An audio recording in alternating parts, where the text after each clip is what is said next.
Welcome to USA Global TV and Radio, where our mission is to provide education, entertainment, hope, and inspiration. USA Global TV and Radio connects you with experts and audiences all around the world every single day to help you succeed in business and to live a richer life. Visit us at usaglobaltv.com to learn about career and life-changing training and mentoring programs like the Listening Mentor. Subscribe to our newsletter to stay informed about our special programs and offers. Discover how you can become a guest on one of our shows or a host or producer of a USA Global TV and Radio show of your very own. That's USA Global TV and Radio, where the doctor is always in.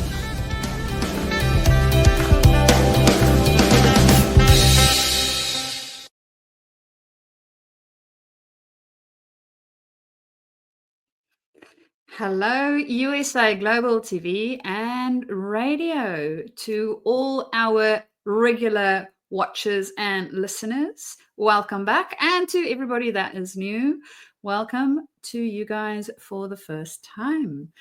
So my name is MARISKA du PREEZ, for those of you that have not seen me or haven't seen me for a while. And I am one of our talking head presenters, and that is the show that you are watching today.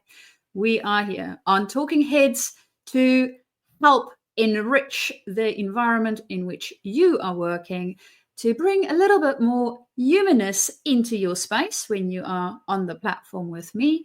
Whether you are a specialist moving into leadership or already a leader and want to up your game, this is a place to get some tips and tricks on how to be able to do that. So without further ado, what are we looking at today? So today we are looking at effectively challenging our team. Now, why is this important? One of the things that the Gallup Strengths guys normally do is they have a bit of a survey and they look at engagement in the workplace. Now, one of the things that they found is, for most people, engagement at work, not so high. So typically, we are very, very lucky if we have about a 26% engaged workforce. Now, this can be very problematic because with a 26% engaged workforce, it means that most of our people don't really care. They're at work, but only there to basically kill the time in order for them to go home and collect said paycheck. Now, as a leader, we would like to change this. We also know from research that as human beings, we function better if we are not totally bored or overly stressed. So we need to find that middle ground Goldilocks zone within it. So we need to have challenges that's appropriate so it doesn't send us into a stress response, and it is enough so that we do not get bored. And this is where today's piece of content comes in. So it is around ways in which we can challenge our team to ensure that we stay within that nice Goldilocks zone, and potentially looking at areas where maybe from time to time we need to back off a little bit so that we don't push them into the stress response. Because as we all know, there are a lot of uncertainty and things going on within the world, within our organization, within also sometimes our personal lives that can pile up and just add to the stress. So really understanding what is going on within that challenging space helps us to do this more effectively. So let's have a look at what potential things we can bring as a challenge to our team, as well as potentially to us as an individual ourselves. So typically, when I speak to most of my clients, the first thing that comes up for them when they think about challenging teams is around time. So time pressure challenges. And this is something that we work with a lot in our corporate environments. We have deadlines that we need to meet. We have things that come up. We need to prioritize things. So time challenges are one of the things that can potentially derail us from time to time. And it's also one that we have a tendency to lean into a lot. So when we think about challenging our team, it might be, well, let's just shorten the timeline. Yes, that will definitely challenge the team because we need to get better at what it is that we're doing. We also know, however, that when we challenge a team in this way, it is effective to do it in the times when they already know the process. So they are very familiar with what it is that needs to be done. The process has been sorted out. It is fairly straightforward. Then time challenges is one of the things that can be easily maintained to a degree, and shortening it becomes a good way of challenging the individual or the team. However, when we don't know, so if we are in an uncertain space, time challenge isn't necessarily the most effective way of challenging, and it might just cause a lot of stress and people running around like headless chickens, which is not what we want. We actually, in those spaces, want to step back and go according to one of the American greats, Abraham Lincoln, when he was asked how he would chop down a tree. And he mentioned that, well, if you give me 6 hours to chop down the tree, and it's a significant tree, I will at least take 4 to 5 of that hours to sharpen my axe. And then start chopping the tree. So basically, for us as leaders, one of the things that we notice within that is the stepping back and really understanding what is that thing that's most important for us to get the tree chopped down. So when we think about the problems that we want to solve, one, is it something that we have solved before? So is this a task that we did before? Then time challenge, by all means, go nuts.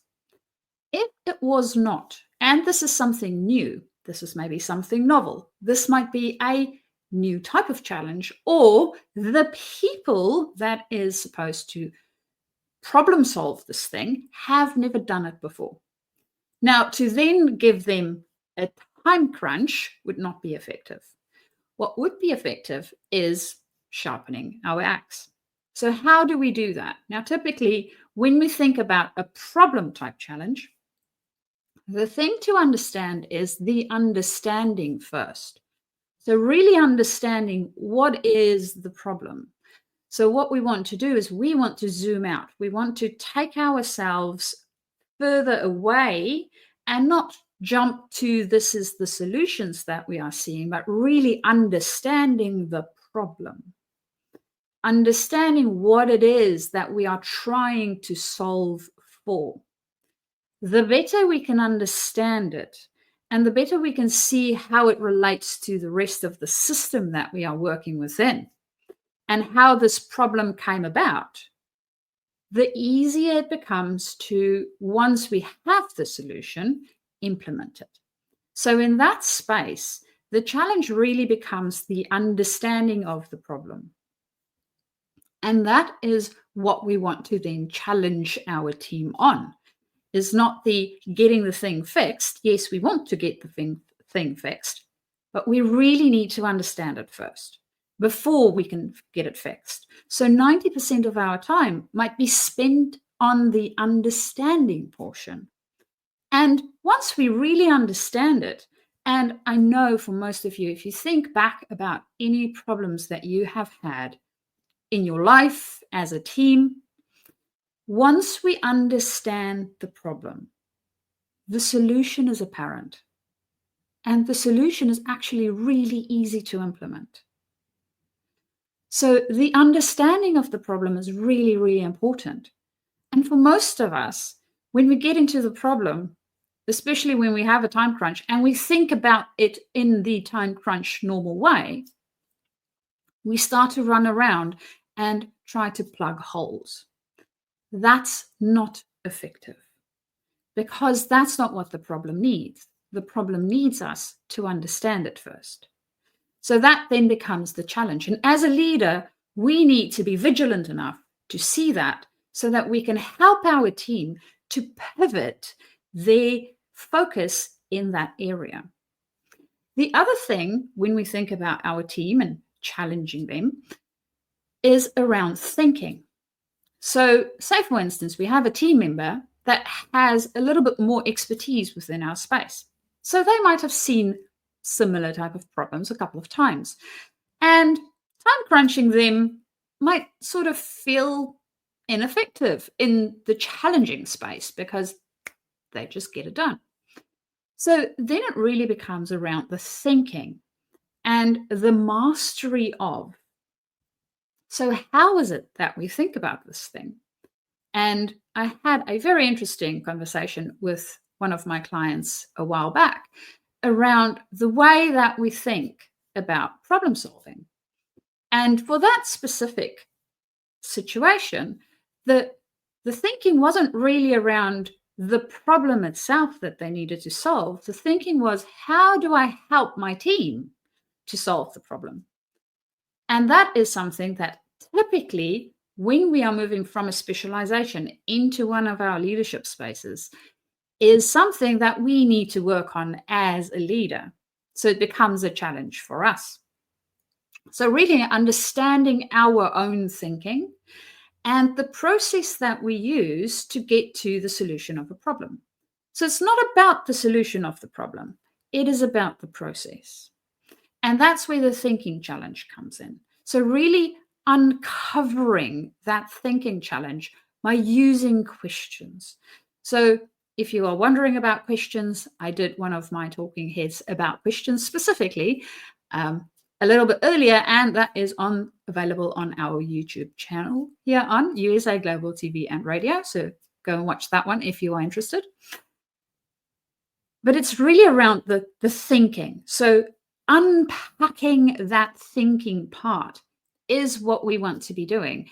And especially when we have team members where it feels like I don't really know how to challenge them, that's a great way to be able to bring that extra amount of challenge into their space, especially when potentially they might be able to teach some of the younger guys. And understanding how their process works will help them to think about the questions that would be relevant to help the other person develop their own thinking process. Then we also, of course, have improvement. Now, as with all teams, if we are high performing, we want to be improving. And even if we are maybe a mediocre team, we want to become high performing and high impact teams. So how do we do that? And that then becomes the challenge. So these challenges can also be not only individual, but team-wide. And that's the fun thing about it. So thinking about improvement is really about how to do things better. So improvement challenge might be going hand in hand with the problem challenge, where we really need to understand the thing better. Or it might be going hand in hand with a time challenge. How can we make it even faster for next time round? Then we have the relational element around challenging. So how is it that we show up as an individual as well as a team with the whole ecosystem in which it is that we work? So not only the people that we work closely with within the team or the departments we work closely with, but our larger ecosystem. So within the organization, within our customer spaces, and even beyond that. So thinking a couple of levels away from ourselves. And yeah, one of the things that works really well is the API method. So when you think about your relational portions, it is about authority, presence, and impact. So we want to make sure that we establish some form of authority really, really early on in our conversations. Now, typically in conversations where we have with people that we know, that authority will already be established in some way, shape, or form. In new conversations, it is really around how we walk into those conversations. And that might be something to challenge our team members on. So when they, for instance, have presentations that they need to deliver to the wider organization or even to some of their peers, how do they show up? And how do they convey the authority? So being authoritative doesn't necessarily mean that we raise our voice or look very stern. It is really around how we carry ourselves. The next part of that is presence. So how do we ensure that everybody in that room feels seen and heard in the first little while that we actually get to meet them? And this is especially when working with groups of peoples, so teams within teams, teams of teams. This is really, really important because we want to make sure that we can establish that presence that also helps us with psychological safety. And it also helps us to bring all the voices into the room so that we can get the best information and potentially solution from whatever the thing is that we are trying to achieve at that stage. So that becomes another piece of that challenge. Then we also have the impact. So how we leave the people that we are speaking to going, oh, you know what, I really need to have another conversation with such and such. So having an impactful conversation is also very important because I don't know about you guys, but I've been in loads of meetings where I sort of sat wondering what was the reason for me to be there, because I had no idea. And that is quite a familiar case. So how can we ensure that whatever it is that we're doing is impactful, not only in the work that we do, but also within the interactions that we have? Then we have, as I mentioned, interactions and communication. So the interactions and communication part of things, especially within specializations, can be quite an interesting mix because we will have some people that really, if you put them in a room by themselves and leave them and maybe send them notes under the door, they'll be quite happy about it. And then you have others that would love to mingle with everybody and interact with everyone. So, as I mentioned before, we want to have all of the variety within our team to contribute. And how do we do that? Well, thinking about how we can bring all of these different strengths that each of us have into our environment and how that might look like within communication.